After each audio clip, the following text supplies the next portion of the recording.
abondamment. Merci encore pour cette matinée. Bonjour à chacun et à chacune. Voilà, Seigneur, que ton nom soit béni. On est heureux d'être dans ta présence. Amen. C'est toujours un festin que de s'approcher de notre Dieu. Voilà. J'aimerais ce matin continuer avec vous dans ce partage, dans 2 Pierre 1, des versets 5 et 6 qu'on a commencé. Les différentes qualités que notre Dieu veut que nous puissions avoir, développées dans notre foi. Amen. J'aimerais qu'on puisse parcourir. On a déjà vu 3 qualités. On verra la 4e ce matin. Amen. Notre foi est appelée à se fortifier de jour en jour. Et on a besoin de toutes ces qualités-là pour avancer dans la marche avec notre Seigneur. Et je nous invite à pouvoir prendre nos Bibles et de lire ces passages, 2 versets, 2 Pierre 1, des versets 5 au verset 6. Amen. 2 Pierre 1, des versets 5 au verset 6. À cause de cela même, faites tous vos efforts pour joindre à votre foi la vertu, à la vertu la science ou encore la connaissance, à la science la tempérance ou encore dans d'autres versions la maîtrise de soi, à la maîtrise de soi la patience. Amen. Et ce matin, le thème, c'est la patience. Alléluia. J'aimerais qu'on puisse arrêter sur la patience, nous exhorter, nous encourager sur la patience. Et bien aimé, ça tombe bien, le don spirituel, il est arrêté sur ce thème-là. Alléluia. Il y a quelqu'un qui est dans une situation, qui est comme dans un trou, qui est là, et le Seigneur lui demande patience. Alléluia. Le Seigneur lui demande patience parce que la délivrance viendra. Alléluia. Et justement, ce matin, bien aimé, on va s'arrêter sur ce thème de la patience. C'est la 4e qualité spirituelle. Quand on parle de la patience, je sais que déjà dans vos pensées, il y a plusieurs idées là qui fulminent, voilà, au niveau de la patience. Et on sait tous qu'on a tellement besoin de cette patience, que nous soyons chrétiens ou non chrétiens. Et lorsque l'apôtre, il parle ici, c'est vrai qu'il exhorte les chrétiens à encore davantage de patience, mais également dans ce passage, c'est aussi une exhortation même à ceux-là qui sont non chrétiens de pouvoir saisir la patience que Dieu offre. Alléluia. Dieu offre une patience. Il nous exhorte à pouvoir saisir cette patience parce que les temps dans lesquels nous vivons sont des temps compliqués. Et ce sont des temps où on a besoin d'être patient. Alléluia. Et lorsque on parle de la patience, il y a cette pensée d'une attente active. Alléluia. Une attente active à ce qu'il y a quelque chose qui arrive, à ce qu'il y ait une situation qui se débloque, à ce qu'il y ait une bénédiction qui arrive dans nos vies. Et on peut parler de la patience dans plusieurs domaines. J'ai noté un peu quelques domaines qu'on va parcourir ce matin. On peut attendre activement une promotion au travail. Amen. Alors qu'on travaille pendant 15, 10, 20, 30, 40 ans, on peut attendre des promotions au fur et à mesure des échelons, on avance. Ça demande aussi de la patience. On peut attendre la patience aussi pour le mariage. Des fois, on attend de rencontrer celle-là ou celui-là avec qui on fera sa vie. Des fois, ça prend le temps, ça demande de la patience. Alléluia. Et puis, on peut voir le temps qui s'égrène et de dire, mais Seigneur, le temps est en train de s'égrener, le temps est en train de passer. Et on peut être tenté d'être impatient, on peut être tenté de précipiter. Mais le Seigneur dit aussi, dans ce moment-là, on a besoin de la patience. Alléluia. On peut aussi avoir besoin de la patience dans le domaine de la guérison d'une maladie, de la restauration d'une maladie. Dans l'épreuve, on peut être dans l'épreuve, justement, comme notre frère a interprété le don en langue qui a été porté. On peut être dans une épreuve, on a besoin de la patience pour traverser cette épreuve. Et justement, le Seigneur dans la Bible met devant nous l'exemple d'un homme qui était au fond du trou. Un homme qui était dans la souffrance, de la tête jusqu'aux pieds. Et la Bible nous parle de Job. C'est un homme qui était pieux, qui était intègre, qui marchait devant Dieu, il n'avait commis aucun péché, il n'avait fait rien de mal, rien de déshonorant aux yeux de Dieu. Voilà que tout d'un coup, en une journée, il a tout perdu. Bien sûr, il a tout perdu, mais ce qui est encore pire, c'est que la Bible dit que de la tête aux pieds, il était frappé par de l'ulcère. Et la Bible nous dit que pour se soulager de ces ulcères, il prenait comme des tessons de bouteille pour se gratter le corps. Bien aimé, on n'imagine même pas la souffrance de Job qui a longueur de journée. Et comme si ce n'était pas suffisant, il avait une épouse qui vient, qui s'approche de lui, qui dit, mais tous ces malheurs arrivent sur ta vie et tu continues d'être fidèle à Dieu. Et elle lui dit, un bon conseil, maudis Dieu et meurs. Et Job qui est là au fond du trou, dans la souffrance, on est dans les chapitres 1 et 2 de Job, Job qui est là, il dit, mais on a tout reçu de Dieu, on a été béni par Dieu, c'est Dieu qui a donné, c'est Dieu qui a repris. Que le nom de Dieu soit béni. Alléluia. Seigneur, malgré toutes choses, je ne comprends pas. C'est toi qui nous as donné, en même temps c'est toi qui as retiré, c'est toi qui es souverain, je me confie en toi. Alléluia. Bien-aimés, du chapitre 2 jusqu'au chapitre 38, la Bible nous parle de la souffrance de Job. Job va se poser des questions. Est-ce que j'ai péché? Qu'est-ce qui s'est passé? Est-ce que je n'ai pas porté assistance à quelqu'un? Est-ce que j'ai volé quelque chose à quelqu'un? Est-ce que j'ai refusé? Job, il y a tout un tas de questions. Et lorsque nous traversons par la souffrance, bien-aimés, il y a tout ce tas de questions qui viennent dans notre esprit. On essaie un peu de chercher où est-ce qu'il y a eu la faute, où est-ce qu'il y a eu la difficulté, est-ce qu'on a eu fait un faux pas quelque part. Et c'est une bonne chose de chercher cela. Et la Bible appelle ça examiner sa vie, de scruter sa vie. Et on scrute. Et dans le cas de Job, il a scruté sa vie. Bon, quand on lit, on sait qu'il n'y avait rien qui était là. Il n'y avait pas de faute qui était là, mais simplement il passait par une épreuve. Et deux fois, le Seigneur permet que nous passions par l'épreuve. Deux fois, on verse des larmes, mais le Seigneur nous dit patience. Continuez de vous confier à moi, continuez de regarder à moi. Alléluia, parce que c'est moi qui donnera l'issue à cette situation. Alléluia. Et à la fin du livre de Job, on sait que c'est Dieu qui a donné l'issue à la situation de Job. Amen. Parce que Dieu lui-même est venu. Ce n'est pas les amis de Job qui ont retiré Job de la situation dans laquelle il était. C'est Dieu lui-même qui est descendu. Quand Dieu lui-même descend dans le chapitre 38, il descend pour avoir un face-à-face avec Job. Alléluia. Quand il descend, c'est pour élever Job. Il dit, mais Job, mon désir, c'est d'élever ton regard un peu plus haut, bien plus que ta situation, bien plus que ta souffrance, c'est d'élever ton regard sur les merveilles de la création. C'est d'élever ton regard sur le Dieu qui est là-haut, qui est assis dans les cieux, qui a créé toutes choses. Amen. Et à la fin de son épreuve, Job, on connaît tout ce qu'il va dire. Mon oreille avait entendu parler de toi, mais mes yeux t'ont vu. Alléluia. Autrement dit, Job, il est en train de dire, au travers de la souffrance, Seigneur, tu m'as appris à te connaître. Alléluia. Tu m'as appris à voir cette main secourable, puissante, qui descend dans ma situation pour m'aider. Et à la fin, Jacques, il le dit dans Jacques 5, le verset 1, « Voici, nous disons bienheureux ceux qui ont souffert patiemment. Vous avez entendu parler de la patience de Job et vous avez vu la fin que le Seigneur lui accorda. Bien-aimé, la fin d'une chose vaut mieux que son commencement. » Alléluia.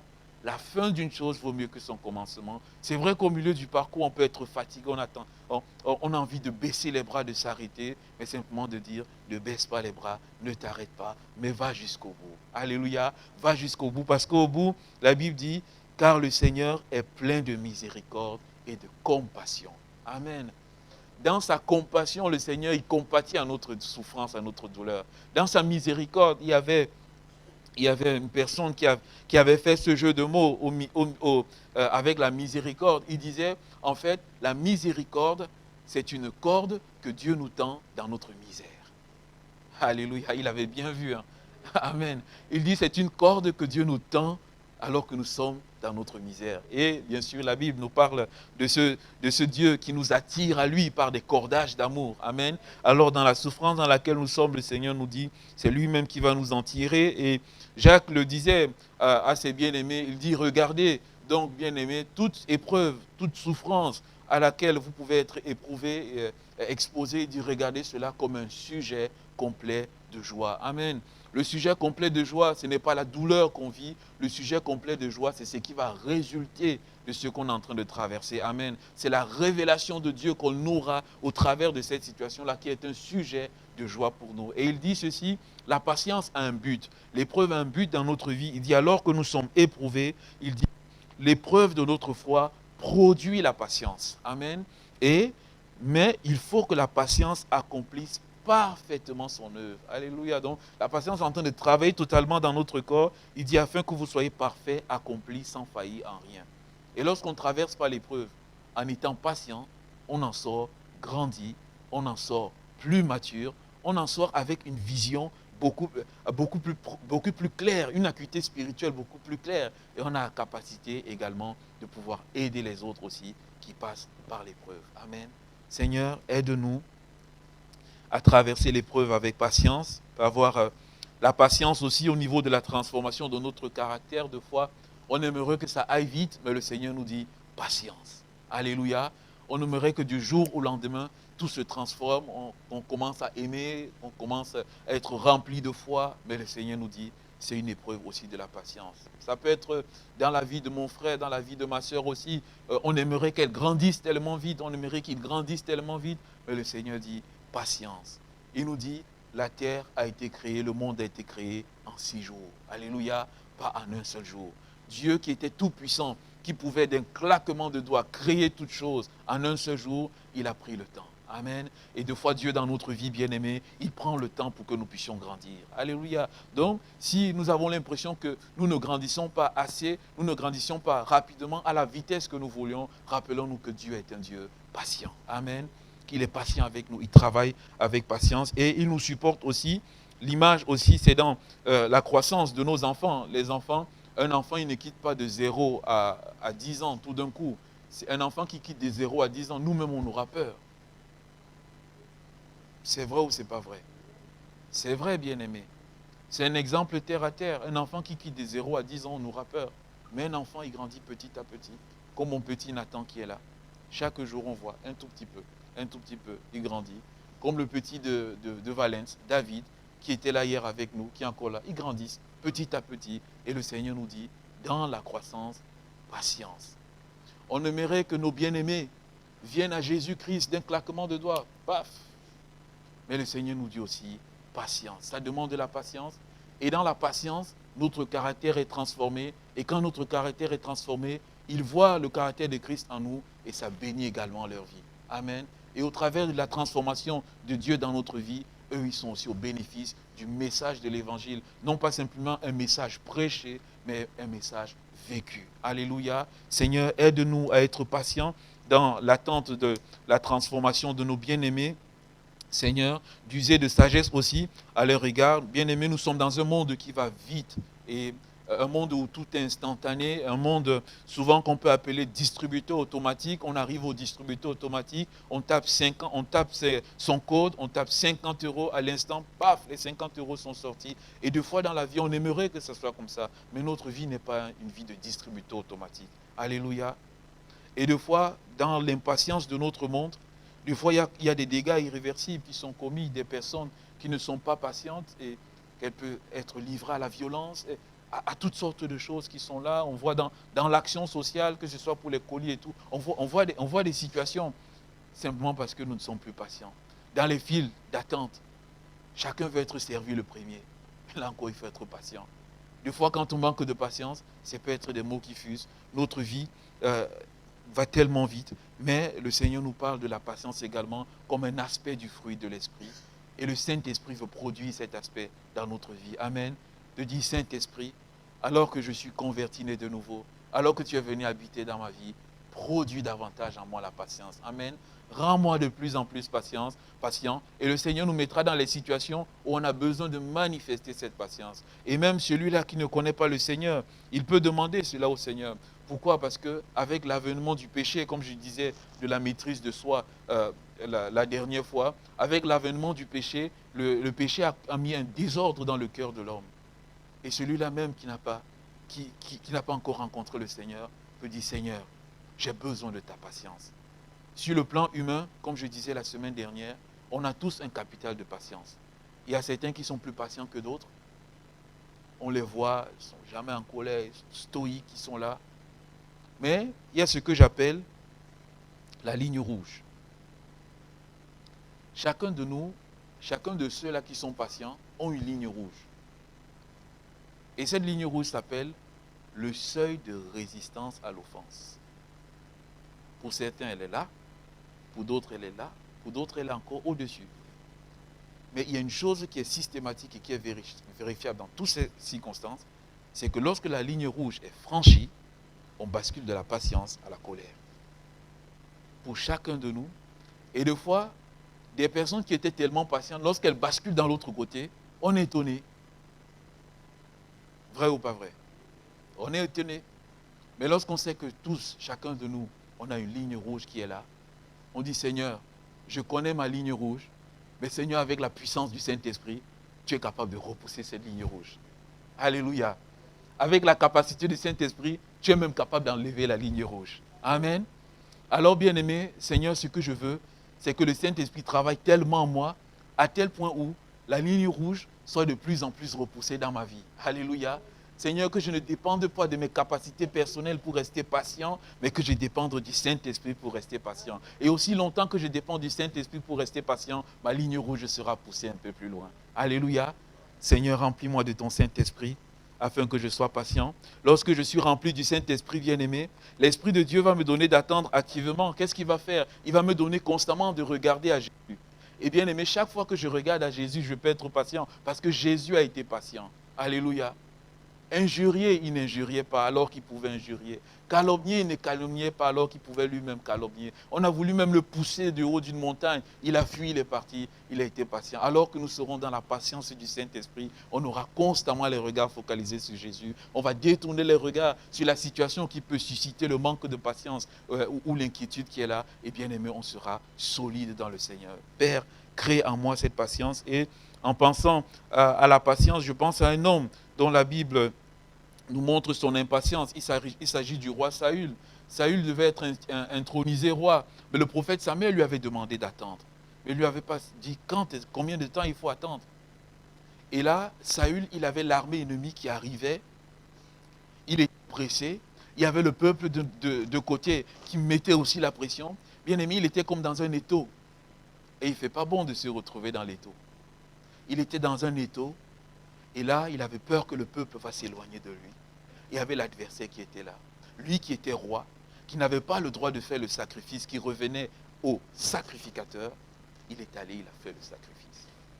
Mais ce qui était mauvais, c'est qu'à l'instant où il faisait le sacrifice, Samuel arrivait pour ordonner le sacrifice. Il avait attendu jusqu'à ce point-là. S'il avait attendu encore un peu plus, sa royauté aurait été affermie. Mais il n'a pas attendu. Et le Seigneur lui a dit, puisque tu n'as pas obéi à la voix de Dieu, c'est aussi comme ça que ton ministère va être déchiré. C'est aussi comme ça que ta royauté va être enlevée de dessus ta vie à cause d'un manque de patience. S'il est vrai qu'il y a un exemple négatif, mais il est aussi vrai d'une chose, il y a un exemple positif. La Bible nous parle de Moïse. Et justement, on en parlait hier avec la jeunesse. Dieu appelle Moïse, Dieu demande à Moïse, monte sur la montagne, je vais te parler. Et c'est un passage qui m'a toujours marqué, bien aimé. Parce que Moïse monte sur la montagne et il est là. Rien ne se passe. Un jour, rien ne se passe.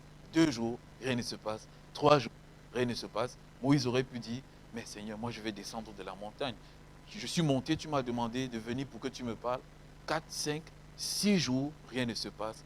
Et le 7e jour, Dieu est descendu dans la nuée. Alléluia.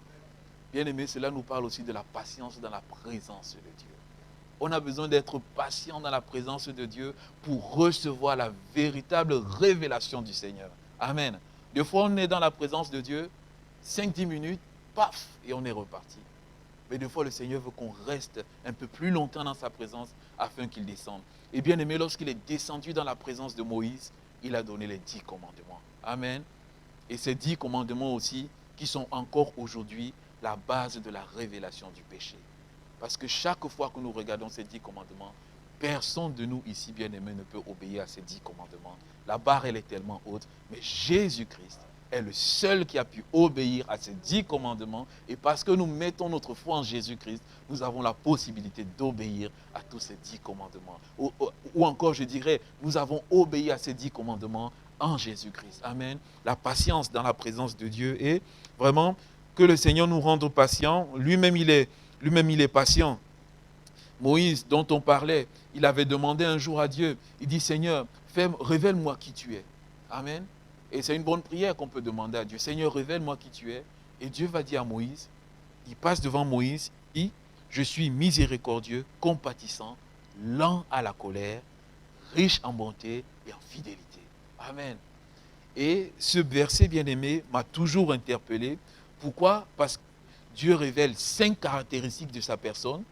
Et quand il dit qu'il est lent à la colère, il y a miséricordieux et compatissant d'un côté, riche en bonté et en fidélité de l'autre côté. La lenteur à la colère est au milieu. La lenteur à la colère fait le pivot. Alléluia. La lenteur à la colère fait l'équilibre. Et bien aimé, notre Dieu, il est lent à la colère. Notre Dieu, il est lent à la colère parce qu'il ne désire pas que nous périssons. Alléluia. le Seigneur prend le temps. Il est lent à la colère, il attend que ceux-là qui ne le connaissent pas encore reviennent à lui, soient sauvés, soient convertis avant de partir avec Christ sur les nuées du ciel. C'est pour ça que la fin du monde n'arrive pas encore. Plusieurs posent la question, mais quand sera la fin du monde? Dieu, il est lent à la colère parce qu'il y a un jour, ce Dieu d'amour miséricordieux, compatissant, il va changer, il deviendra le Dieu juste juge. Et quand il deviendra le Dieu juste juge, c'est le Dieu qui va manifester sa colère sur la terre. Et quand il va manifester sa colère, bien-aimé, il va embraser toutes choses. Mais ce Dieu-là, il est lent. Il repousse sa colère pour que le plus grand nombre soit sauvé. Il repousse sa colère pour que ceux-là qui se sont même éloignés du Seigneur puissent encore avoir le temps pour revenir dans la foi. Alléluia. Parce qu'il est lent à la colère, il est patient. Amen. Il est patient. On a lu cette lettre de Pierre. Et dans le temps de Pierre, il y a plusieurs qui disaient, mais le Seigneur a fait la promesse qu'il reviendra, mais on ne le voit pas venir, mais pourquoi il ne vient pas? Mais il se posait la question. Mais Pierre va leur rappeler que non, Dieu ne tarde pas dans l'accomplissement de ses promesses. On a chanté, je crois en tes promesses. Dieu ne tarde pas dans l'accomplissement de ses promesses envers nous, mais il dit, il use de patience envers nous, afin que quoi? Afin que le plus grand nombre soit sauvé. Amen. Cela nous révèle aussi l'amour de notre Dieu bien-aimé. Parce qu'on peut être sauvé et on dit, Seigneur, comme je suis sauvé, l'enlèvement peut venir maintenant. Moi, je suis prêt, je peux partir. Mais le Seigneur dit non, il use de patience afin que d'autres puissent encore être sauvés. Parce que le désir de Dieu, en fait, ce n'est pas que l'homme pécheur meure dans son péché. Amen. Le désir de Dieu, ce n'est pas que celui qui est éloigné de lui aille en enfer, mais c'est qu'il soit sauvé. Alléluia. Et le Seigneur veut aussi nous armer de cette patience. Et Pierre, en parlant de cela, il parle de l'enlèvement de l'Église. Nous aussi, on a besoin d'être patients au vu de cet événement glorieux qui va arriver. Parce qu'un jour, l'Église sera enlevée dans les nuées célestes. Amen. Et la question que je me suis posée, et c'est également la pensée de Pierre, c'est comment attendre activement les échéances de nos vies, ou encore comment attendre activement la venue du Seigneur Jésus. Amen. Seigneur, on ne sait pas quand est-ce que tu vas venir, mais dans quel état de cœur devons-nous être pour attendre cela? Et lorsque cette question m'est venue à l'esprit, Dieu a mis sur mon cœur deux personnages qui au début, je ne pouvais pas les choisir pour illustrer la patience, mais qui en étudiant leur vie, je me suis rendu compte que ces deux personnages sont véritablement un modèle pour nous tenir dans la patience en attendant la venue du Seigneur Jésus. Ces deux personnages, on va tourner nos Bibles dans Luc 2, on va s'arrêter sur la vie de ces deux personnes, et ces deux personnes nous interpellent tellement. Et on va lire dans Luc 2, le verset 25, tellement profond, ces deux personnes aussi qui attendaient quelque chose. Alléluia. Ils attendaient aussi la venue du Seigneur Jésus, mais la première venue du Seigneur Jésus. Mais ils étaient dans une disposition de cœur qui peut nous aider aussi ce matin. Luc 2 et le verset 25, il dit, « Et voici, il y avait à Jérusalem un homme appelé Siméon. Cet homme était juste et pieux, il attendait la consolation d'Israël et l'Esprit Saint était sur lui. Il avait été divinement averti par le Saint-Esprit qu'il ne mourrait point avant d'avoir vu le Christ du Seigneur. Il vint au temple, poussé par l'Esprit, et comme les parents apportaient le petit enfant, Jésus, pour accomplir à son égard ce qu'ordonnait la loi, il le reçut dans ses bras, bénit Dieu et dit, « Maintenant Seigneur, tu laisses ton serviteur en aller en paix, selon ta parole, car mes yeux ont vu ton salut. Salut que tu as préparé devant tous les peuples, lumière pour éclairer les nations et gloire d'Israël ton peuple. » Alléluia. On a le vieux Siméon. Siméon, il est là. La Bible dit que c'est un homme, il est âgé, il est pieux, il est juste devant le Seigneur. Et Siméon, il attend quelque chose. Il attend la consolation d'Israël. Il attend la venue du Seigneur Jésus. Depuis Genèse 3,15, 4000 ans à l'avance, la Bible nous dit qu'il y a un sauveur qui va venir. Il y a un Messie qui va venir. Il y a la lumière des nations, celui qui va sortir des nations des ténèbres, de l'ignorance et du péché. Mais voilà 4000 ans qui se sont écoulés, on ne le voit pas encore. Siméon, il est là aussi, il attend. Mais dans l'attente de Siméon, la Bible nous dit que c'est un homme juste et pieux. Siméon, dans l'attente qu'il était du Messie, qu'est-ce qu'il a fait? Il s'est acquitté à avoir une vie agréable à Dieu. Alléluia.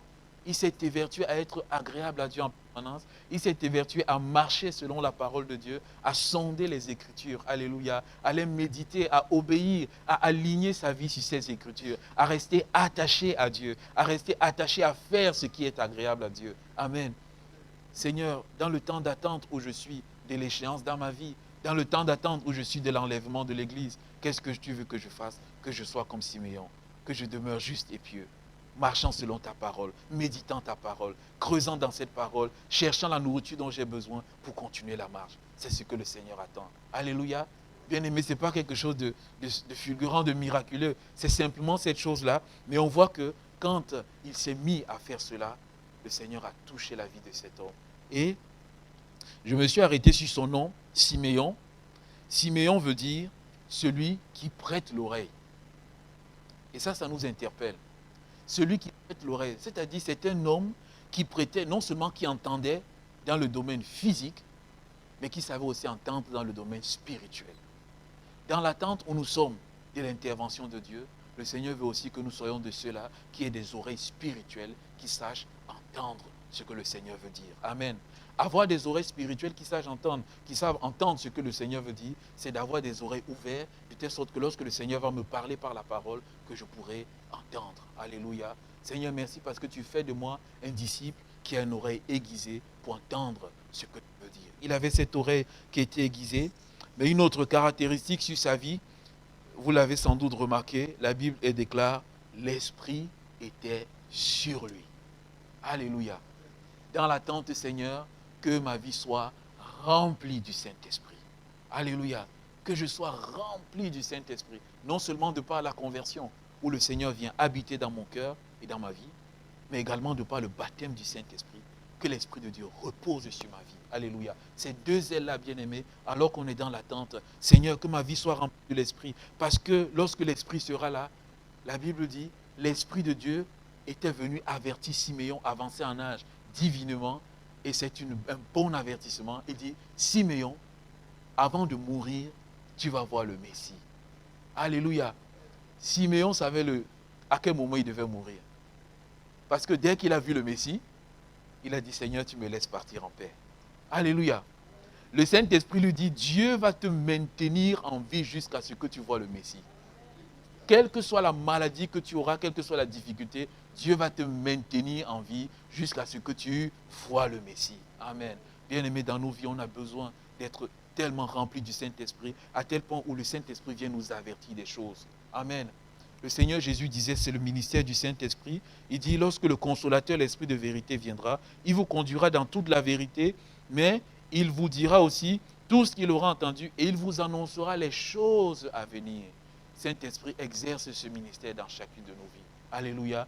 Dis-nous les choses à venir. Préviens-nous. Mais cela passe par une communion intense avec le Saint-Esprit et une oreille aiguisée dans sa présence. Amen.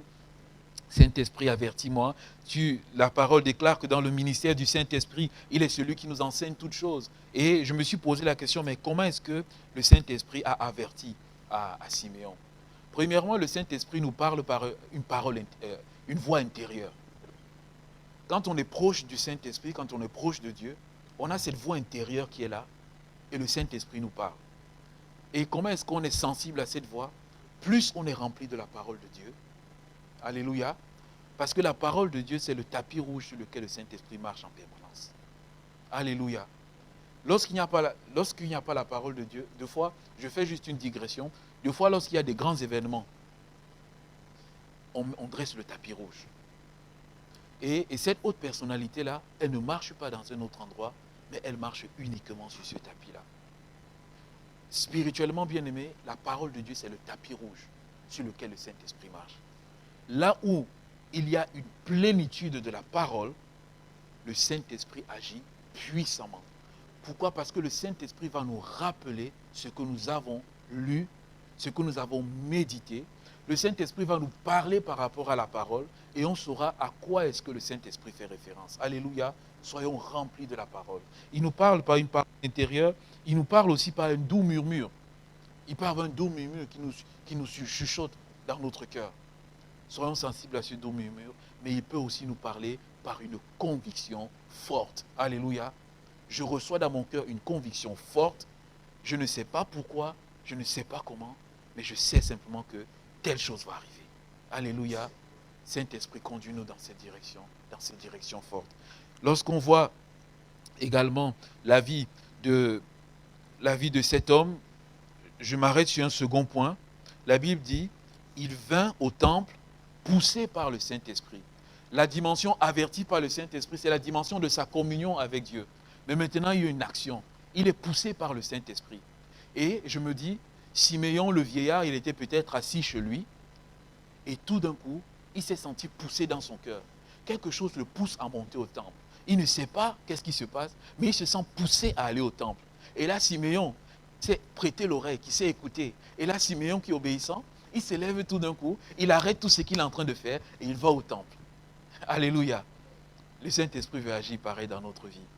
Des fois où on sera assis et l'Esprit de Dieu va te dire, là, lève-toi. Lève-toi maintenant, va dans tel endroit. Et là, en me levant, en allant dans tel endroit, je vais voir ce pourquoi le Saint-Esprit veut que j'y aille. L'apôtre Pierre, lorsqu'il a vu la natte qui descend du ciel, il voit les animaux, il se met à réfléchir. La Bible dit, le Saint-Esprit va lui ordonner, il y a des gens qui sont à la porte, va avec eux. Et il n'a même plus continué de réfléchir. Il s'est simplement levé.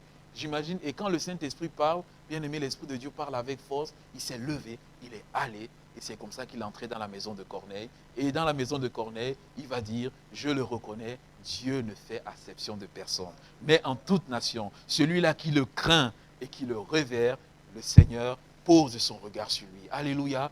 Et c'est comme ça que le Seigneur agit. Bien aimé, deux fois, l'Esprit de Dieu va nous demander de nous lever et d'aller avant de nous dire la chose qui va être la suite.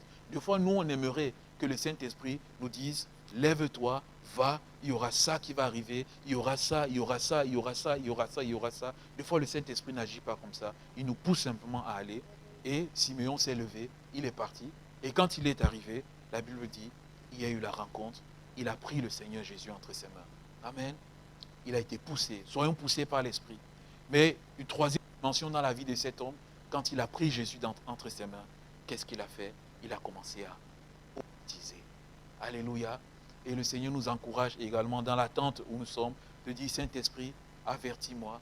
Saint-Esprit, pousse-moi. Saint-Esprit, conduis-moi dans cette dimension des dons spirituels. Et lorsqu'il va prophétiser, on lit ce passage, il va parler de Jésus comme la lumière des nations. Non pas simplement la consolation d'Israël, mais la lumière des nations. Et si vous lisez des versets 33 jusqu'au verset 35, vous verrez, il va même prophétiser à Marie. Il va dire, Marie, il y a une épée qui va te transpercer le cœur. Marie ne réalisait pas encore ce qu'il est en train de dire. Mais Siméon, le vieillard, à l'instant où il était, le Saint-Esprit avait déjà transporté Siméon à la croix. Le Saint-Esprit avait déjà transporté Siméon au moment où Jésus était sur la croix. Jean était à côté, Marie était à côté. Jésus a dit, femme, voilà ton fils, fils, voilà ta mère, prends soin de lui, Jean, prends soin d'elle. Marie était là, son cœur était transpercé parce que c'était son fils qui était là, c'était le fruit de ses entrailles qui était là. Même si Marie savait que c'était Dieu qui était là, il n'en demeure pas moins que Jésus était sorti des entrailles de Marie et qu'il y avait une épée qui était en train de lui transpercer le cœur. Ils ont fait cela à mon fils, mais qu'est-ce qui s'est passé? La douleur d'une maman qui est là, une épée te transpercera le cœur, mais cet enfant servira au relèvement de plusieurs. Alléluia. Et, bien aimé, il y a eu la douleur, mais il y a eu la joie qui était également là. Esprit, que nous puissions être également de ceux-là qui sont dans cette dimension. On va passer rapidement sur une autre dame qui nous parle également de l'attente et je vais clôturer sur ce point. Toujours dans la suite, c'est le Seigneur a tourné nos regards uniquement sur des vieillards. En fait, le terme n'est pas péjoratif, mais au contraire honorifique, sur des vieillards. Et il nous parle au verset 36. Il dit à ce même moment, il y avait aussi une prophétesse, elle s'appelait Anne, fille de Phanuel, de la tribu d'Azer. Elle était fort avancée en âge. Et elle avait vécu 7 ans avec son mari depuis sa virginité, restée veuve et âgée de 84 ans. Alléluia. Merci Seigneur pour nos aînés dans l'église qui sont âgés et qui sont des colonnes, qui sont des sources de prière, d'intercession. Merci Seigneur pour ces aînés, pour les couronnes blanches. Que Dieu les bénisse abondamment. Elle ne quittait pas le temple et elle servait Dieu nuit et jour dans le jeûne et la prière. Alléluia. Amen. une aînée qui était là. Elle fléchissait le genou, elle servait dans le jeûne et la prière. Je vais m'arrêter simplement sur le pédigré de cette dame. Cette dame, fille de Phanuel. Phanuel veut dire face de Dieu. Elle est de la tribu de Hazer. La tribu de Hazer, c'est la tribu dont Moïse a dit, c'est la tribu qui plonge son pied dans l'huile.